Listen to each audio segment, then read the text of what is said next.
तो सर्कल में नेक्स्ट आपने पढ़नी है जो बात, आ गया पेन, वो है रेडिकल एक्सिस।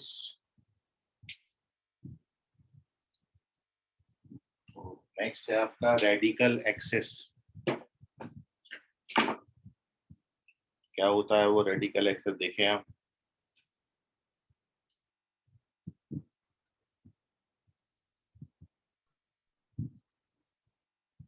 तो रेडिकल एक्सिस ऐसा लोकस होता है, ऐसे पॉइंट का लोकस होता है जो कि इस तरीके से मूव करे कि उससे दो सर्कल S1 और S2 पे ड्रॉ टेंजेंट्स के लेंथ बिल्कुल इक्वल हो।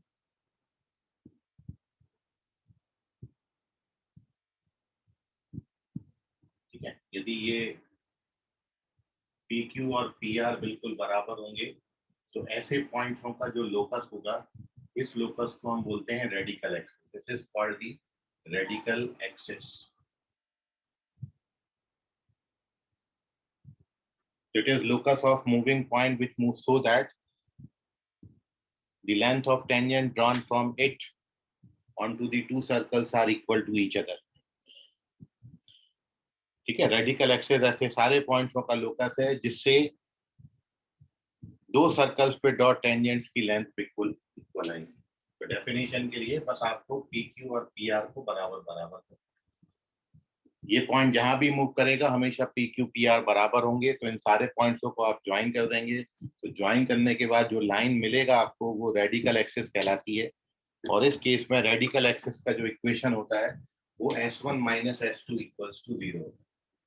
तो this is the equation of radical axis. लेकिन एक बात बहुत इंपॉर्टेंटली आप याद रखें कि जब S1 में S2 को सब्ट्रैक्ट करेंगे तो ये स्ट्रेट लाइन बनना चाहिए, क्योंकि लोकस जो है वो स्ट्रेट लाइन है। और इसलिए ये बड़ा ध्यान रखना है कि ये सब्ट्रैक्ट करते वक्त दोनों जो सर्कल की इक्वेशन है वो स्टैंडर्ड फॉर्म में होना चाहिए।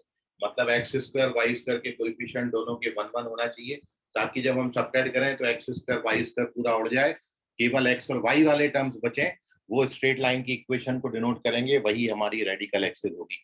और अब ये रेडिकल एक्सिस से दो पर्टिकुलर केस सामने आते हैं कि जब ये दोनों सर्कल एक दूसरे को एक्सटर्नली टच करेंगे, मतलब इनको मैं करीब लाऊं, और जब मैं करीब लाऊंगा और इस तरीके से करीब लाऊंगा कि दोनों सर्कल एक दूसरे को एक्सटर्नली टच करें, तो उस केस में जो इनकी रेडिकल एक्सिस है वो यहाँ पर कॉमन टेंजेंट बन जाता है इनका। मतलब यदि आपको दो सर्कल के लिए कॉमन टेंजेंट की इक्वेशन निकालनी है तो कॉमन टेंजेंट उनकी रेडिकल एक्सिस ही होती है। और इस केस में भी इनका जो इक्वेशन होगा, यदि ये सर्कल S1 है और ये सर्कल S2 है, तो फिर यहाँ पर भी इसकी equation S1 minus S2 equals to 0 आएगी। और दूसरा केस, जब हम इन सर्कल को थोड़ा सा और करीब लाएं और इतना करीब लाएं कि ये सर्कल एक दूसरे को दो पॉइंट पे इंटरसेक्ट करने लगेंगे, तो उस केस में this radical axis becomes the common chord। तब ये radical axis कॉमन कॉर्ड बनेगी और यहाँ पे भी कॉमन कॉर्ड का equation S1 minus S2 equals to 0 होगा। और हर जगह आपने ये ध्यान में रखना है कि सर्कल की इक्वेशन हमेशा स्टैंडर्ड फॉर्म में आपने रखने। यदि स्टैंडर्ड फॉर्म में नहीं रखोगे तो सर्कल बनेगा। ठीक है, और याद रखें कि चाहे रेडिकल एक्सिस हो, चाहे कॉमन टेंजेंट हो, चाहे कॉमन कॉर्ड हो, सारे भी केसेस में हमेशा ये एक स्ट्रेट लाइन बनता है। तो स्ट्रेट लाइन बनने के लिए सर्कल की जो इक्वेशंस हैं वो सर्कल की इक्वेशंस आपकी स्टैंडर्ड फॉर्म में होना चाहिए। मतलब एक्स स्क्वायर और वाई स्क्वायर के कोएफिशिएंट इसमें और इसमें दोनों जगह सेम होना चाहिए, ताकि वो पूरे कट पाए और वो स्ट्रेट लाइन की इक्वेशन दे पाए। तो दिस इज रेडिकल एक्सिस। और उसके दो पर्टिकुलर केस, जब सर्कल एक दूसरे को एक्सटर्नली टच करेंगे और जब सर्कल एक दूसरे को दो पॉइंटों पर इंटरसेक्ट करेंगे। तो इस केस में कॉमन टेंजेंट, इसमें कॉमन कॉर्ड, और इस केस में हम उसको रेडिकल एक्सिस बोलेंगे। तो एक क्वेश्चन के थ्रू आपको ये बात पे मैं खत्म करता हूँ, फिर अपन आगे चलेंगे। और वो बात अपनी ये है कि क्वेश्चन है, एंड द क्वेश्चन है, करिए आप इस क्वेश्चन का answer.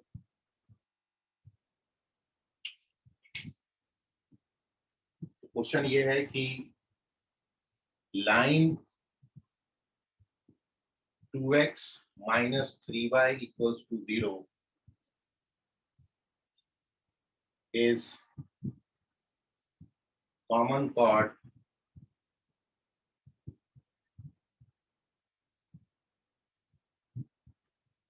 of circles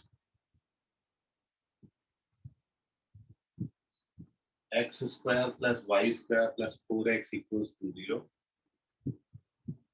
and x square plus y square plus 2 lambda y equals to 0. तो आपको बताना है कि लैम्डा का वैल्यू कितना होगा, देन लैम्डा इक्वल्स टू आपके ऑप्शन है 0 1 2 3.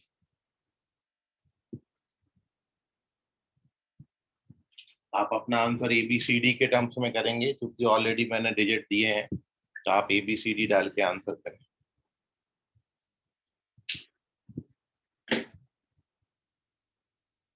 तो line 2x minus 3y, it is a common chord of these two circles. Then you have to find the value of lambda.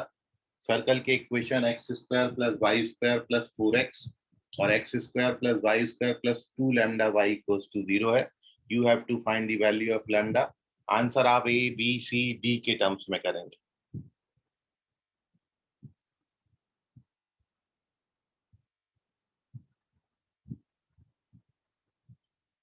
Okay, Chaudhary Kalpesh सही है.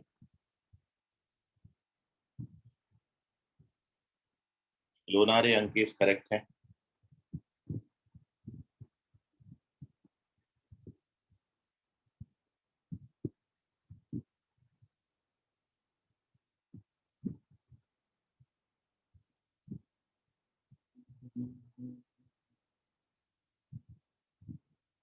इतना समय लगने वाली बात नहीं है वैसे. पता नहीं अपन हर ही क्वेश्चन को लेके बैठ जाते हैं और फिर ऐसे बैठते हैं कि बैठे ही रहते हैं.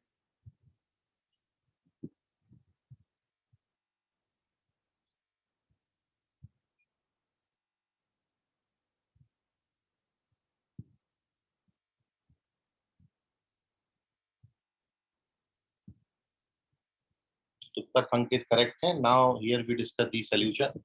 देखिए, जब आप कॉमन कॉर्ड की बात करते हैं तो दोनों सर्कल के इक्वेशन को उठा के सीधा सब्ट्रैक्ट कर दीजिए. तो पहले इक्वेशन में से दूसरा हमारे मुताबिक कॉमन कॉर्ड की जो इक्वेशन बनेगी वो S1 माइनस S2 0 बनेगी. और जब आप S1 में से S2 को सब्ट्रैक्ट करेंगे then you get 4x minus 2 lambda y equals to 0 या फिर 2x minus lambda y equals to 0. और जबकि आपको कॉमन कॉर्ड की इक्वेशन ये दी थी, तो जब आप दोनों को कंपेयर करेंगे तो लैम्डा की जगह 3 लिखा है. बस इतना सा पांचट सवाल था और इसको भी आंसर नहीं करोगे तो हो गया आपके. तो correct answer is lambda equals to 3. Common chord निकालना है, दोनों सर्कल को सब्ट्रैक्ट मार दीजिए तो एक स्ट्रेट लाइन बन जाएगी. वो स्ट्रेट लाइन ऑलरेडी हमको गिवन थी, हमारी ये आई, उनकी वो थी. कंपेयर करोगे तो लैम्डा की जगह 3 था. तो correct answer is 3. Moving on to the next page, page number 2.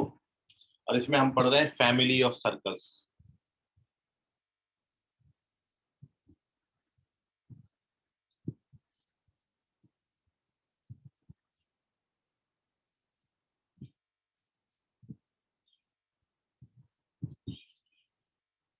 तो page number 2 is family of circles.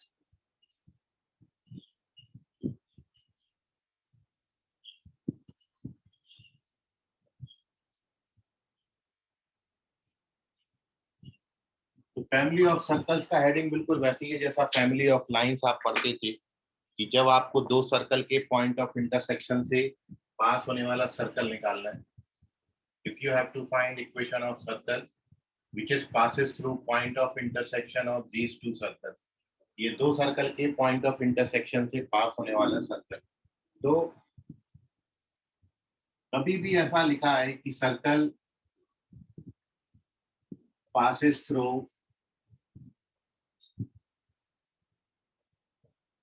point of intersection of circles S1 equals to 0 and S2 equals to 0. तो बिल्कुल वही करेंगे जो वहां पर स्ट्रेट लाइन में करते थे. It is given by S1 plus lambda S2 equals to 0. ये होता है हमें. where lambda is arbitrary constant and value of lambda is obtained by additional condition given in the question. Lambda arbitrary constant है और ये lambda निकालने के लिए क्वेश्चन में आपको एडिशनल कंडीशन दिया जाता है।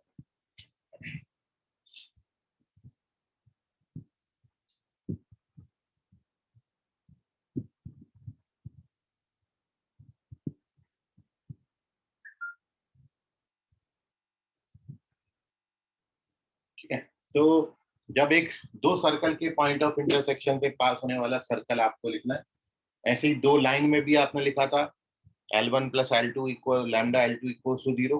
सर्कल सर्कल आएगा तो भी यही लिखना है, circle plus lambda times of circle. ये लैम्डा कहीं भी आप डाल सकते हो, वो अपने आप एडजस्ट करेगा। और दूसरा केस ये है कि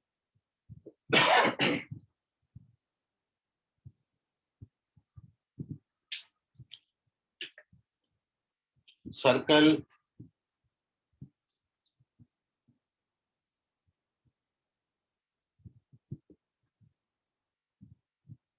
passes through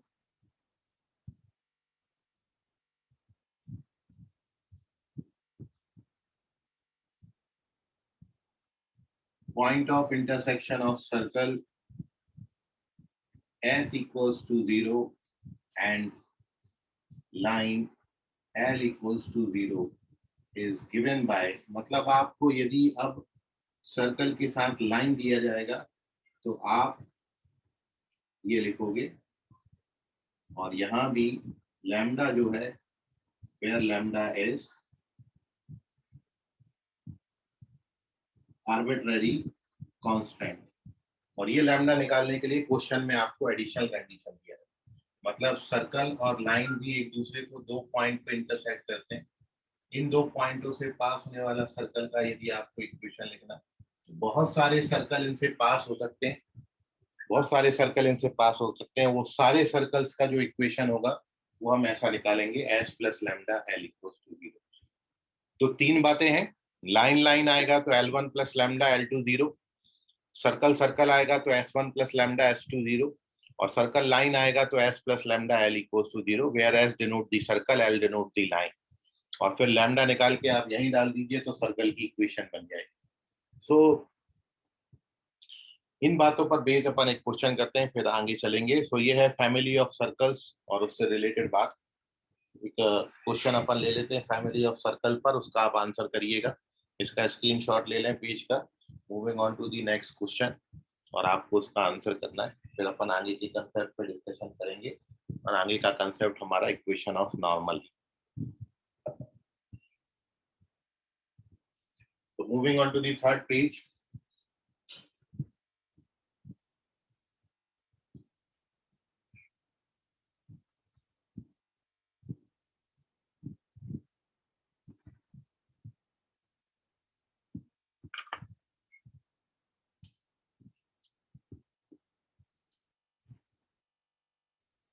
और एक क्वेश्चन है इस पर based,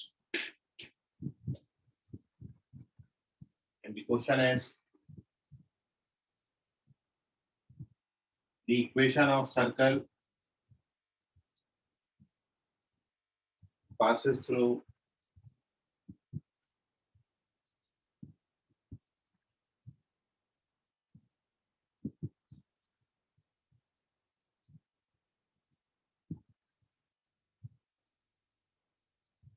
point of intersection of circles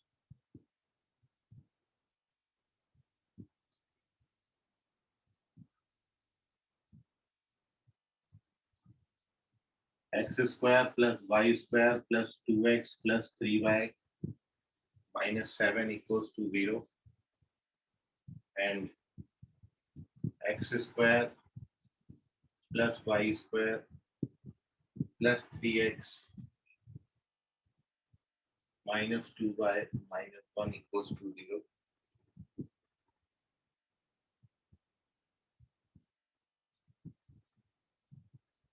And point 1, 2 is,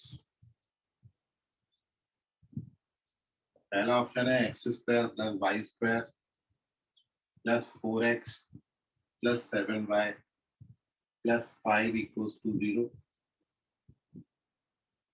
X square plus y square plus 4x plus 7y minus 5 equals to 0 plus 4x minus 7y plus 5 equals to 0 या फिर none of these.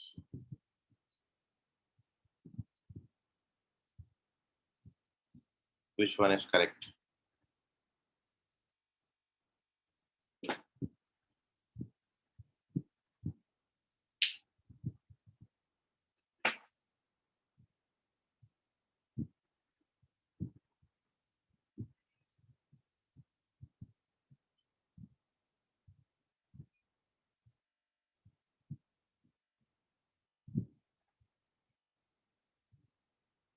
तो again easy सवाल है, बस calculation है, जितना calculation आप अच्छा रखोगे उतना जल्दी आंसर देगा।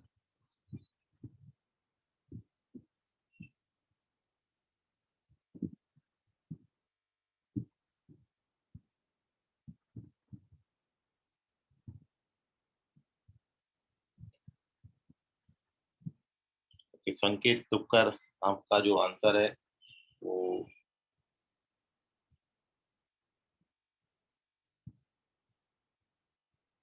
करेक्ट, तुपकर संकेत करेक्ट है।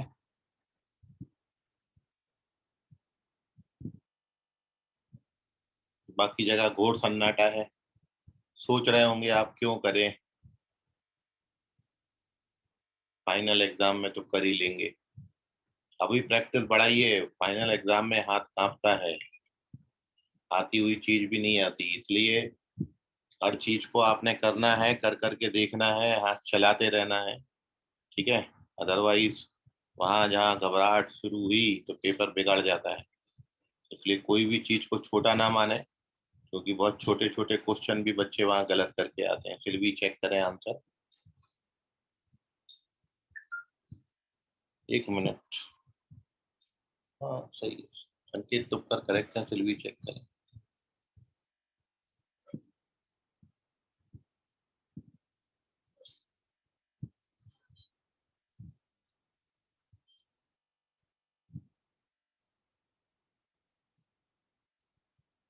आज हम सर्कल का थ्योरी खत्म कर रहे हैं, तो इसलिए अब मैं इस क्वेश्चन को डिस्कस कर रहा हूँ।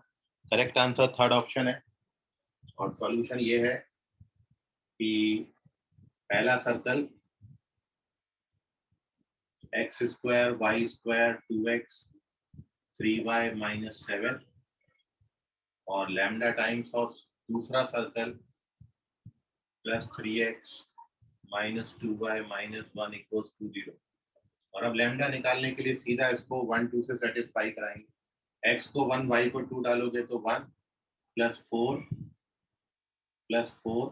सॉरी 2 प्लस 6 और माइनस 7। तो ये 6 1 7 कैंसिल हो गया, 4 2 6 आता है। और यहाँ पर डालेंगे तो प्लस 1 4 5 प्लस 3 माइनस 4 और minus 1 3। So lambda equals to minus 2. When we put lambda equals to minus 2, therefore we get the equation x square plus y square 2x 3y minus 7 minus 2x square minus 2y square minus 6x plus 4y plus 2 equals to 0. Subtract करेंगे तो x square y square plus 4x plus 7y plus 5 equals to। तो this is the correct answer. जब when we subtract करने के बाद minus से multiply कर देना, then you get the answer. So इतना सा क्वेश्चन था बस। S1 फैमिली ऑफ सर्कल का जब भी क्वेश्चन आएगा S1 plus lambda S2 equals to 0 करके लैम्डा निकाल देने का। नोट कर लीजिए, कैलकुलेशन आप देख लें आपने कहाँ पे गलती कर दिया। Moving on to the next heading which is various forms of normal, page number 4।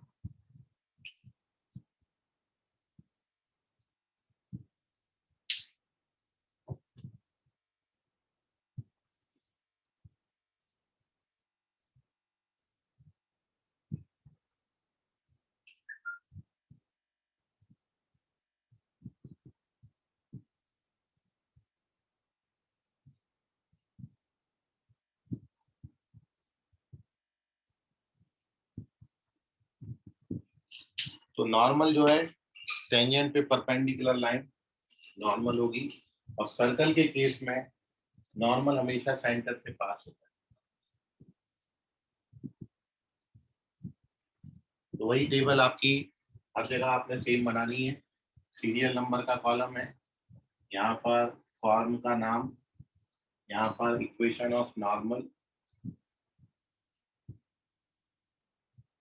और यहाँ पे फुट ऑफ नॉर्मल है।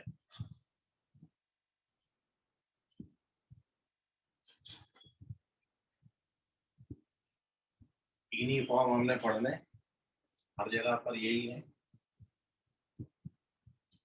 1 2 3 तीन फॉर्म है। तो सबसे पहला फॉर्म जो है वो है पॉइंट फॉर्म, फिर पैरामेट्रिक फॉर्म और फिर slope form. Point form, parametric form और स्लोप फॉर्म में नॉर्मल। पॉइंट फॉर्म का मतलब होता है कि किसी पॉइंट पे जो टेंजेंट बनी है वो टेंजेंट पे परपेंडिकुलर लाइन जो सर्कल के सेंटर से भी पास होगी, ये लाइन जो है ये आपकी कहलाएगी नॉर्मल। और नॉर्मल के केस में यही पॉइंट जो x1 y1 है, जो टेंजेंट के लिए पॉइंट ऑफ कांटेक्ट बोलते थे, नॉर्मल के लिए अपन इसको फुट ऑफ नॉर्मल बोलेंगे, x1 y1। और नॉर्मल क्योंकि सेंटर से पास होता है, और यहाँ पर हम सर्कल का इक्वेशन अपना स्टैंडर्ड फॉर्म 0 0 सेंटर और रेडियस r वाला लेके चले, तो when we have to write the equation of normal, मतलब ये CP का इक्वेशन यदि मेरे को लिखना है, तो 0 0 से पास होने वाली x1 y1 से भी पास होने वाली लाइन का इक्वेशन आप लिख दीजिए। सो आप देख रहे हो कि बड़ा इजीली अब ये लाइन का इक्वेशन आप निकाल सकते हो, क्योंकि स्लोप फॉर्म से ये CP का स्लोप y1/x1 आ जाएगा, और 0 0 से पास हो रही है लाइन, तो ये लाइन का इक्वेशन आप लिखोगे, पॉइंट फॉर्म में ये लाइन की इक्वेशन लिखी जाएगी y - 0 is equals to slope और x - 0। तो आप इस इक्वेशन को ऐसा भी लिख सकते हो y/y1 is equals to x/x1। ये हो गया पॉइंट फॉर्म में नॉर्मल। अब पैरामेट्रिक फॉर्म तो इजी है, x1 की जगह r cos थीटा और y1 की जगह r sin थीटा बस लिखना होगा। तो जब आप x1 की जगह r cos थीटा, y1 की जगह r sin थीटा लिखोगे, तो ये y/sin theta is equals to x/cos theta बन जाता है, या फिर आप इसी इक्वेशन को y बराबर tan थीटा x भी लिख सकते हो, tan थीटा x। और अब यहीं से स्लोप फॉर्म, तो स्लोप फॉर्म की जब हम बात करेंगे तो स्लोप फॉर्म आपको हर जगह जैसा करना है वो मैं यहाँ पर बता रहा हूँ, फिर पैराबोला, एलिप्स और हाइपरबोला हर जगह वैसे ही करेंगे। स्लोप फॉर्म में सबसे पहले क्या निकाला जाता है, पॉइंट ऑफ कांटेक्ट निकाला जाता है, जिसको हम फुट ऑफ नॉर्मल बोलेंगे। तो स्लोप फॉर्म में हर जगह हमने कैलकुलेशन पहले भी आपको ऐसी बताई थी, अभी भी ऐसे ही बता रहा हूँ। ये आगे के लिए तैयार हो जाएगा आपका जब आप इसमें पैराबोला, एलिप्स और हाइपरबोला में पढ़ने जाएंगे स्लोप फॉर्म में नॉर्मल की इक्वेशन। तो आपने क्या करना है, सबसे पहले जो पॉइंट ऑफ कांटेक्ट होता है स्लोप फॉर्म में, हमेशा किसी भी सर्कल के लिए, पैराबोला के लिए, एलिप्स के लिए, हाइपरबोला के लिए अपन लिखते हैं पॉइंट ऑफ कांटेक्ट का जो कोऑर्डिनेट होता है वहां से शुरुआत करना है इसकी, कि पॉइंट ऑफ कांटेक्ट आप जानते हो, पॉइंट ऑफ कांटेक्ट का कोऑर्डिनेट होता है माइनस प्लस mr²/c, और c होता है r√1 + m²। तो यहाँ से एक r कैंसिल हो जाएगा, और फिर प्लस r²/c, c होता है r√1+, ये पॉइंट ऑफ कांटेक्ट होता है, यहाँ भी r कैंसिल होता है, ये आ गया पॉइंट ऑफ कांटेक्ट। अब इस पॉइंट ऑफ कांटेक्ट में m की जगह -1/m लिख दीजिए, क्योंकि m यहाँ पर स्लोप ऑफ टेंजेंट को डिनोट कर रहा है, तो जब नॉर्मल की बात आएगी फुट ऑफ नॉर्मल की, तो अपन वहां पर m की जगह -1/m लिख। तो इसको देख के, पॉइंट ऑफ कांटेक्ट को देख के फुट ऑफ नॉर्मल लिखना है।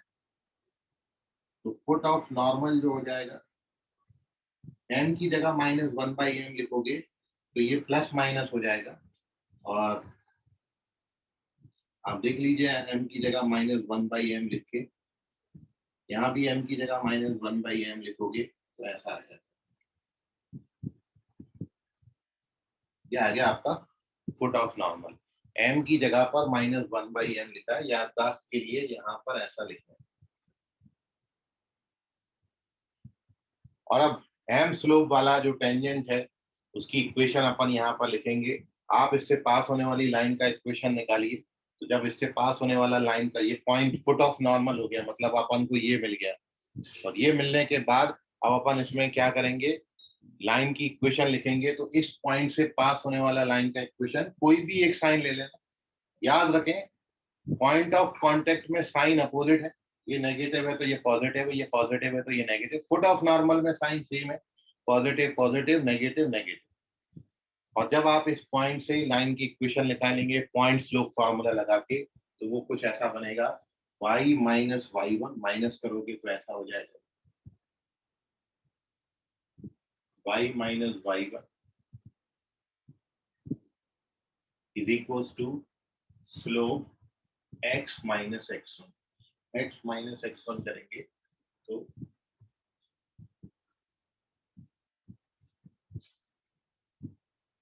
माइनस प्लस कर लो इसको, y माइनस लिखते हैं, यहाँ भी वही साइन है।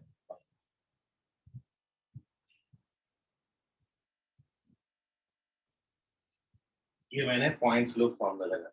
और जब आप इसको ओपन करोगे तो आप देखोगे आपको ये मिलता है y बराबर mx। और इसका फुट ऑफ नॉर्मल का कोऑर्डिनेट कितना आएगा, फुट ऑफ नॉर्मल आएगा plus minus r under root over 1 plus m square और plus minus m r under root over 1 plus m। ये आपने हर जगह ऐसे ही करना है, चाहे पैराबोला आए, इलिप्स आए, हाइपरबोला आए। जो हर जगह आप जो पॉइंट ऑफ कांटेक्ट निकालोगे, उस पॉइंट ऑफ कांटेक्ट में m की जगह -1/m डाल के फुट ऑफ नॉर्मल बनाना है। Once you get foot of normal, फिर पॉइंट स्लोप फार्मूला लगा के we get the equation of normal. इसको ओपन करना तो ये y बराबर mx आता है, क्योंकि ये टर्म से पूरा तरीके से कैंसिल हो जाएगा। तो y बराबर mx आएगा, क्योंकि आप जान रहे हो ओरिजिन से पास होती है लाइन। तो ओरिजिन से पास होने वाली लाइन 0 0 जो है वो आपकी लाइन की इक्वेशन बन जाएगी। सो ये है आपका वो, समझ गए आप। तो वेरियस फॉर्म्स ऑफ नॉर्मल है, इसको नोट कर लीजिए, कोई डाउट है इसमें तो पूछ लीजिए।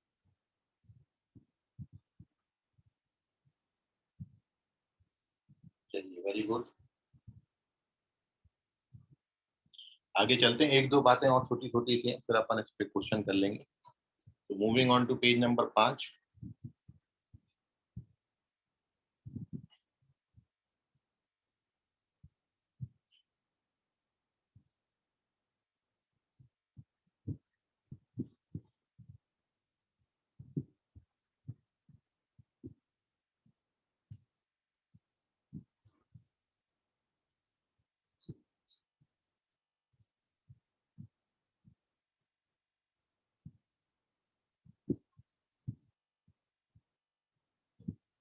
तो 5 में है आपका director circle.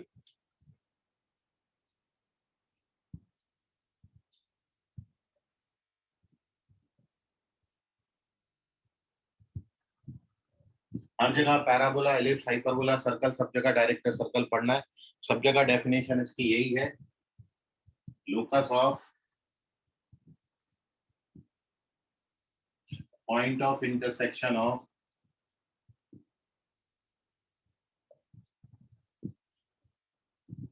To perpendicular tangents. Locus of point of intersection of two perpendicular tangent, मतलब किसी सर्कल के लिए ऐसे दो परपेंडिकुलर टेंजेंट्स के पॉइंट ऑफ इंटरसेक्शन का लोकस टेंजेंट बनाना है। यहाँ पे परपेंडिकुलर बहुत सारी टेंजेंट बन सकती है सरकमफ्रेंस पे, लेकिन आपने वही टेंजेंट लेनी है जो एक दूसरे को 90 डिग्री पर इंटरसेक्ट करें, परपेंडिकुलर हो। तो ये परपेंडिकुलर टेंजेंट्स की जो पॉइंट ऑफ इंटरसेक्शन है, जिस पाथ पे चलेगा वो पाथ जो है ये कहलाता है, बाहर वाला सर्कल को अपन डायरेक्टर सर्कल को। तो for circle x square plus y square equals to r square, equation of director circle is x square plus y square equals to 2r square. या फिर आप इसको लिख सकते हो x square plus y square equals to √2 into r का square. कहने का मतलब that means director circle is concentric, जैसा आप डायग्राम में भी देख सकते हो, कॉन्सेंट्रिक विथ गिवन सर्कल, मतलब जो गिवन सर्कल का सेंटर होगा वही डायरेक्टर सर्कल का सेंटर होगा, and radius of director circle is √2 times radius of given circle. तो इस तरीके से आपको यदि कोई सर्कल दिया होगा और उसका डायरेक्टर सर्कल लिखने आएगा तो आप केवल उसका सेंटर वही रखो और रेडियस को √2 टाइम्स कर दो, तो you get the equation of director circle. आप इजीली डायरेक्टर सर्कल का इक्वेशन इसमें निकाल सकते हैं। और डायरेक्टर सर्कल की इक्वेशन ये बनाई कैसी है, तो इसका वेरिफिकेशन मैं आपको इसलिए बता रहा हूँ ताकि आप पैराबोला, एलिप्स और हाइपरबोला में भी बना पाए, क्योंकि सर्कल में डायरेक्टर सर्कल एक सर्कल होता है, पैराबोला में डायरेक्टर सर्कल एक स्ट्रेट लाइन होती है, एलिप्स में डायरेक्टर सर्कल सर्कल होता है, हाइपरबोला में डायरेक्टर सर्कल सर्कल होता है। और डायरेक्टर सर्कल बेसिकली वो सर्कल होता है या वो कर्व होता है, डायरेक्टर सर्कल वो कर्व होता है जिसके किसी भी पॉइंट से आप गिवन कर्व पे दो टेंजेंट बनाओ, वो टेंजेंट के बीच में एंगल हमेशा 90 डिग्री का। तो डायरेक्टर सर्कल से किसी भी पॉइंट से आप दो टेंजेंट बनाएंगे उनके बीच में एंगल हमेशा 90 डिग्री आएगा। डायरेक्टर सर्कल चूंकि ऐसे पॉइंट्सों का लोकस होता है जो कि दो परपेंडिकुलर टेंजेंट्स के पॉइंट ऑफ इंटरसेक्शन से बनती है। सो सर्कल में it is concentric with given circle और रेडियस में it is √2 times of radius of the director, radius of the given circle. जैसे for example if you have to right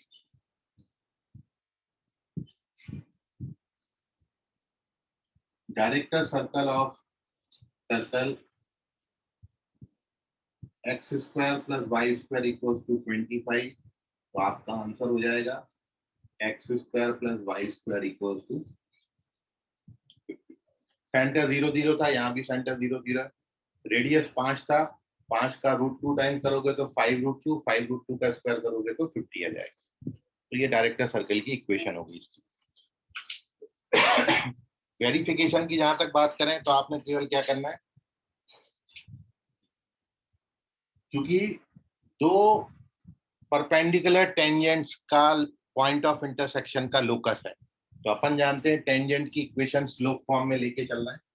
तो tangent की equation आपने slope form में ऐसी लिखी हुई है, ये टेंजेंट का इक्वेशन है सर्कल के लिए, हर जगह ऐसे ही करना है। टेंजेंट का इक्वेशन स्लोप फॉर्म में लिख लिया, स्लोप फॉर्म में लिखने के बाद mx को ट्रांसफर करके क्वाड्रेटिक बनाओ,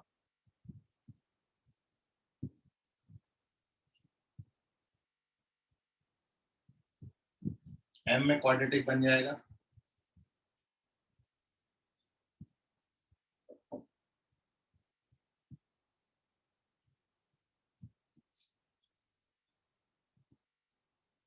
ये m में क्वाड्रेटिक बन गया।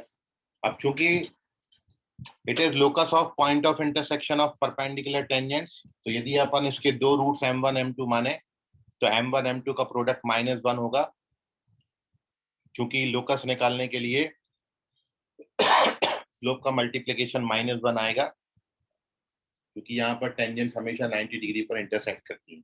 तो यहाँ पर जो रूट्स का प्रोडक्ट है, product of root, it should be -1, और आप जानते हो प्रोडक्ट ऑफ रूट c/a होता है, तो ये आएगा c/a, -1 से इक्वेट करोगे और जब आप इसको सिंप्लीफाई करोगे तो ये इक्वेशन दे देगा एक्स स्क्वायर प्लस वाई। तो इतना करना है, हर जगह यही करना है, पैराबोला हो, एलिप्स हो, हाइपरबोला हो, सब जगह आप टेंजेंट की इक्वेशन पढ़ेंगे। टेंजेंट की इक्वेशन लिखिए स्लोप फॉर्म में, m में क्वाड्रेटिक बना के m1 m2 -1 से इक्वेट कर दो, तो you get the equation of director circle. इसका स्क्रीनशॉट ले लें। कोई डाउट हो इससे रिलेटेड तो पूछ लीजिए, टेक दी स्क्रीनशॉट। एक लास्ट टॉपिक मैं आपके साथ अब डिस्कस कर रहा हूँ, ये डायरेक्टर सर्कल एक क्वेश्चन भी कराया, वेरिफिकेशन भी कराया, डेफिनेशन भी लिखी और इक्वेशन भी आपको लिख के बताया। कोई सा भी सर्कल हो उसका डायरेक्टर सर्कल लिखना है, सेंटर सेम रख दो, रेडियस √2 टाइम्स कर दो। ठीक है, so take the screenshot of this. 2 minute में अपन अगली बात डिस्कस कर रहे हैं, ठीक है।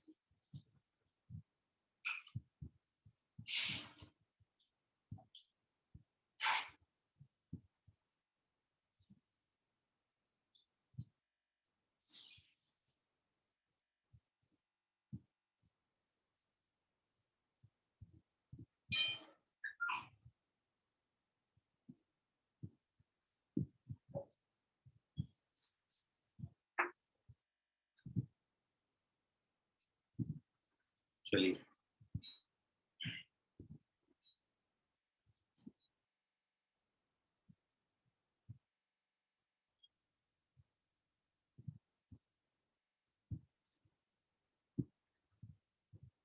अब यहाँ पर अगली हेडिंग है एंगल बिटवीन टू सर्कल्स।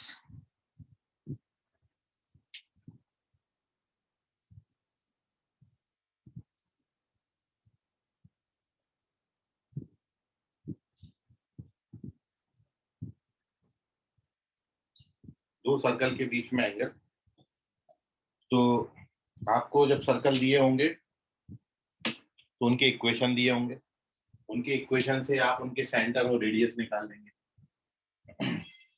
तो उनके बीच में एंगल के लिए फॉर्मूला अपन यूज करते हैं cos theta is equal to r1 square plus r2 square minus 2r1 r2 sorry minus d square divided by 2r1 r2, where d क्या है, तो d उन दोनों सर्कल के सेंटर्स के बीच का डिस्टेंस है।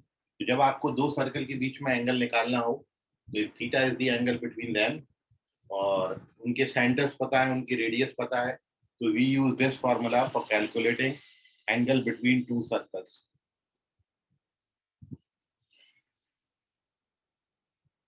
और अब यदि दो सर्कल एक दूसरे को 90 डिग्री पर इंटरसेक्ट करते हैं, ठीक है, तो हम उनको ये नहीं बोलेंगे कि curves are perpendicular. Perpendicular word केवल लाइंस के लिए यूज किया जाता है, लेकिन जब दो कर्व एक दूसरे पे परपेंडिकुलर होंगे, जब दो कर्व एक दूसरे पे परपेंडिकुलर होंगे, तो फिर हम उनको परपेंडिकुलर सर्कल नहीं बोलते, उनके लिए वर्ड यूज करते हैं ऑर्थोगोनल। तो if theta becomes 90 degree and circles are said to be orthogonal circles, या फिर हम ये बोलेंगे कि they intersect each other orthogonally if angle between them becomes 90 degree. तो देयरफॉर ये ऑर्थोगोनल की कंडीशन क्या हो जाएगी, कंडीशन ऑफ ऑर्थोगोनैलिटी, यदि ये 90 हो गया तो cos 90 0, ये पूरा 0, तब ऑर्थोगोनल का कंडीशन ये होता है कि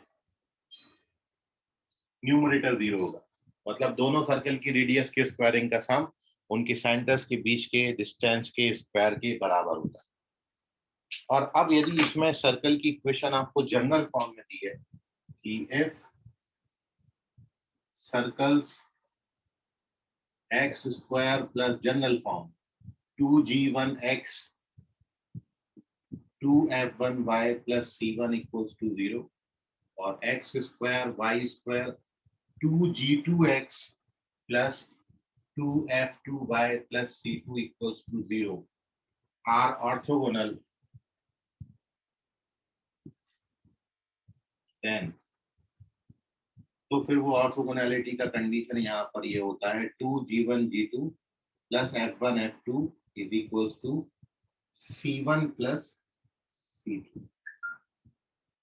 तो आप केवल ये कंडीशन याद रखो, इसी में सेंटर और रेडियस की वैल्यू डालोगे तो ये आ जाता है, बड़ा इजी है, क्योंकि इसके centre minus g1 minus f1 है और radius g1 square f1 square minus c1 का रूट है, और इसका centre minus g2 minus f2 है और radius g2 square f2 square minus c2 का स्क्वायर रूट है।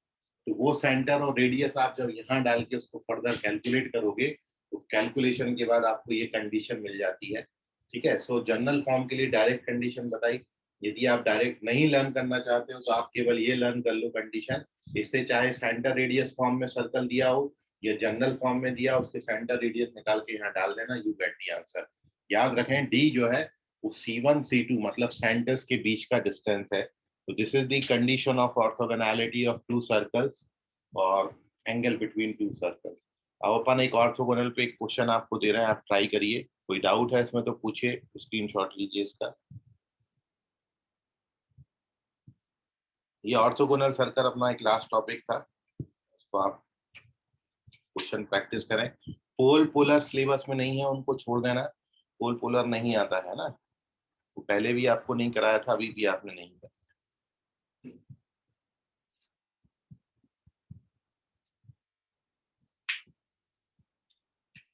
तब आप एक क्वेश्चन लिखें ये ऑर्थोगोनल पे।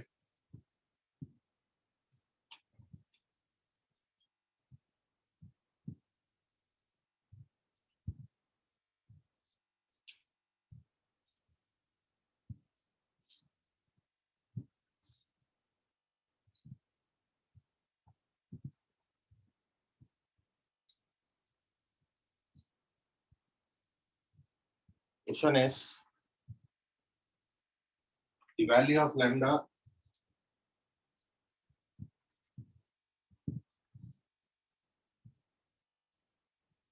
for which circle x square plus y square plus 2 lambda x plus 6y plus 1 equals to 0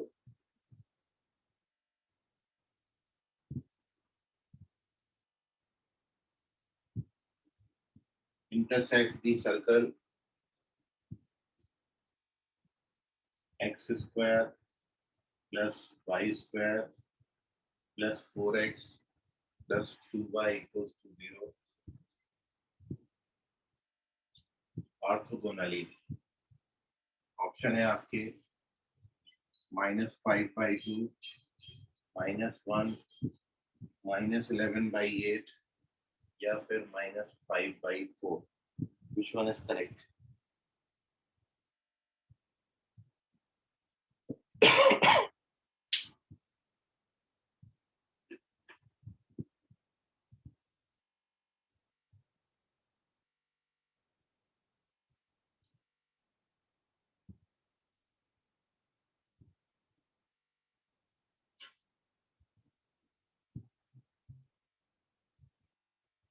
Chaudhary Kalpesh correct है।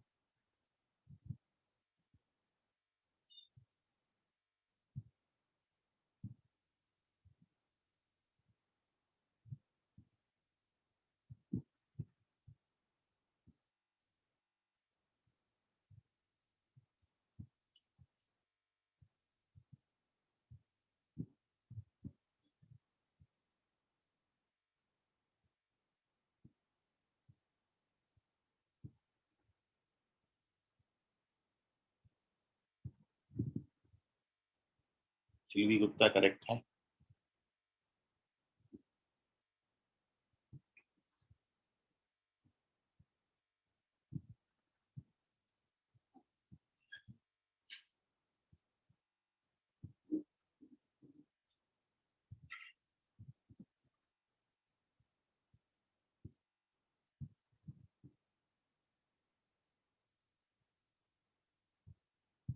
चलिए देखिए सॉल्यूशन, इसके बाद 2 क्वेश्चन और मैं दूंगा, उसके बाद अपन आज की क्लास खत्म करेंगे, सर्कल भी खत्म कर देंगे। सॉल्यूशन ऑफ दिस क्वेश्चन है करेक्ट आंसर -5/4। और सॉल्यूशन में आप इनका सेंटर्स निकाल लीजिए। C1 है -λ-3 और C2 है -2 -1। रेडियस की आप बात करेंगे तो रेडियस λ² + 9 - 1 λ² + 8 आता है। और R2 जो है रेडियस 2 5 है। यहाँ पे C1 C2 की अपन निकाल लेते हैं, जिसको अपन D बोलेंगे। तो इन दोनों के बीच का डिस्टेंस 2 - λ² और 4 ओपन कर दीजिए, क्योंकि अपन जानते हैं C1² + C2² = D²। तो C1² करोगे तो λ² + 8 + 5 और D² करेंगे तो λ - 2² + 4 when when you open the bracket, this gives you lambda square minus 4 lambda plus 8. Lambda square cancel हो जाता है, 4 लैम्डा इक्वल्स टू -5, केवल कैलकुलेशन है, उसके बाद lambda equals to -5/4 is the correct answer. Fourth option correct है। Screenshot लें। अब लास्ट 2 क्वेश्चन आपके हवाले पतन साहब, पेज नंबर 8।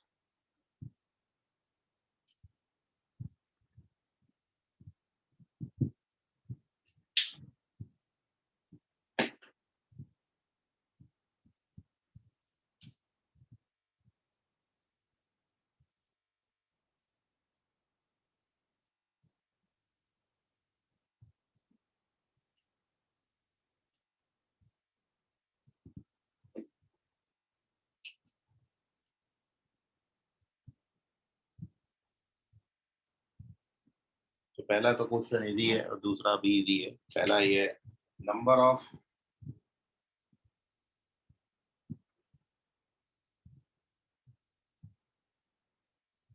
कॉमन टेंजेंट्स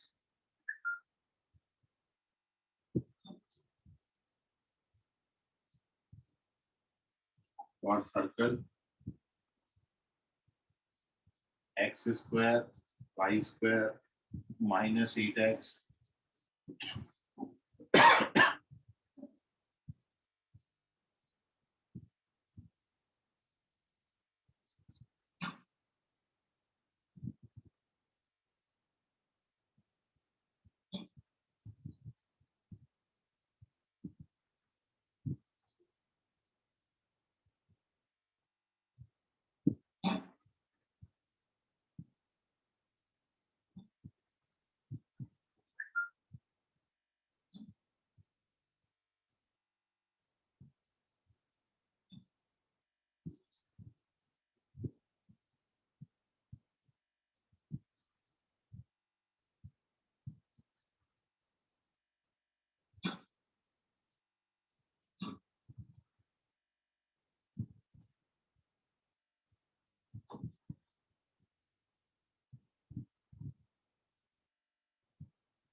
और इस वाले क्वेश्चन में you have to find the equation of common tangent.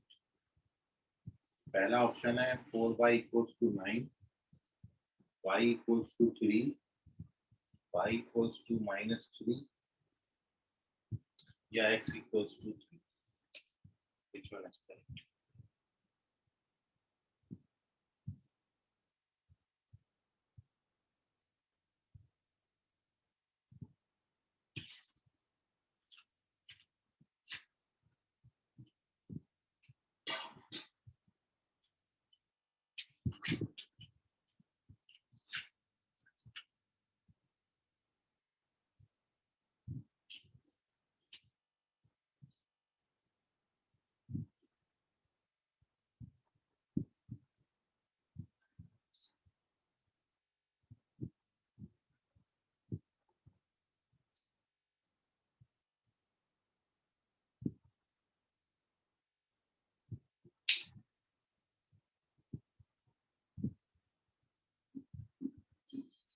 संकेत तुक्कर चेक करें, सिल्वी गुप्ता करेक्ट।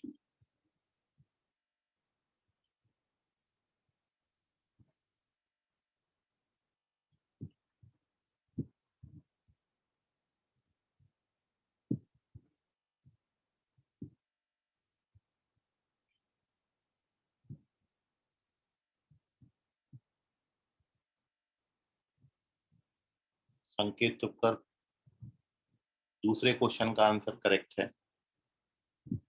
पहला क्वेश्चन चेक करें। इजी सवाल हैं दोनों, कर सकते हो, आपकी लिमिट में है क्वेश्चन दोनों।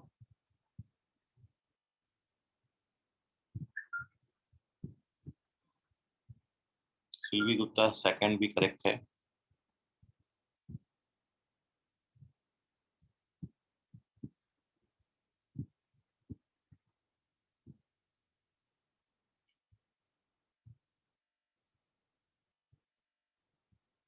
चौधरी कल्पेश फर्स्ट क्वेश्चन का आंसर करेक्ट है। लोनारे अंकेश फर्स्ट क्वेश्चन का आंसर करेक्ट है।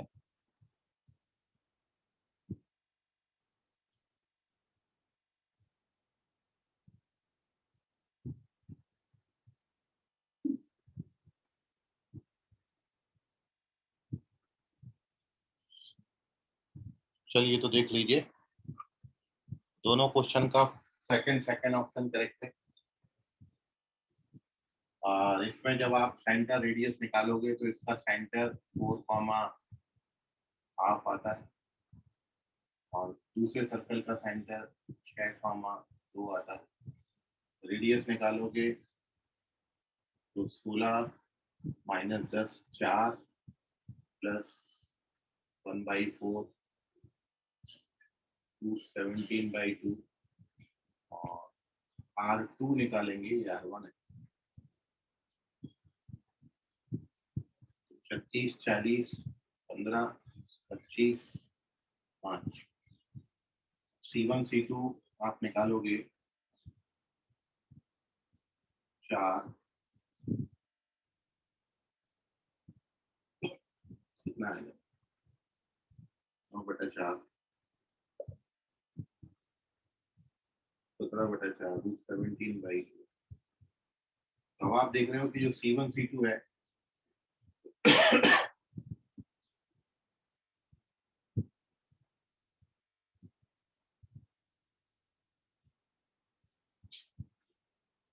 कितना आ रहा है C1 C2?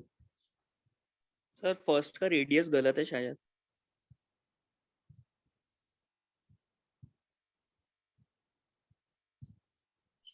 4 चौके 16 तो यही हो गया है। 16 माइनस 10 6 आता है। 24 और 1 25 5/2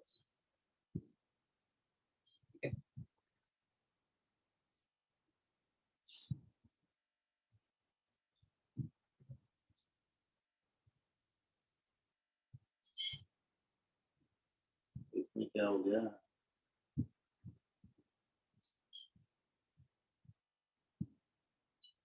बताओ क्या होगा। ठीक है, तो C1 C2 जो है वो R1 माइनस R2 के बराबर आता है। इंटरनली टच करेंगे तो एक रेडियस होगा। और अब इसमें तो ये है कि these two circle touch each other then equation of common tangent। तो आपको पता ही है कॉमन टेंजेंट जब आपको निकालना है तो वही रेडिकल एक्सिस निकालते हैं, तो C1 माइनस C2 कर दीजिए। तो डायरेक्टली जब आप सब्ट्रैक्ट करेंगे then you get 12 by -27 equals to 9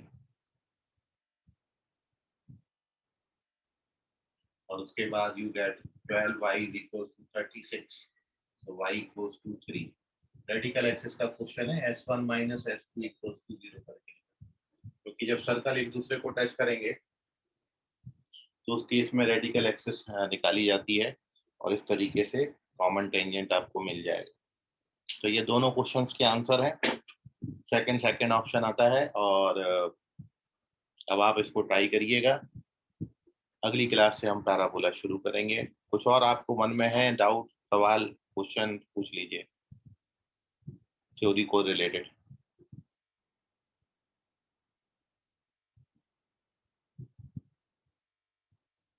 चलिए, तो बहुत बहुत धन्यवाद। अगली क्लास से पैराबोला शुरू करेंगे। आज के लिए फिलहाल इतना, धन्यवाद।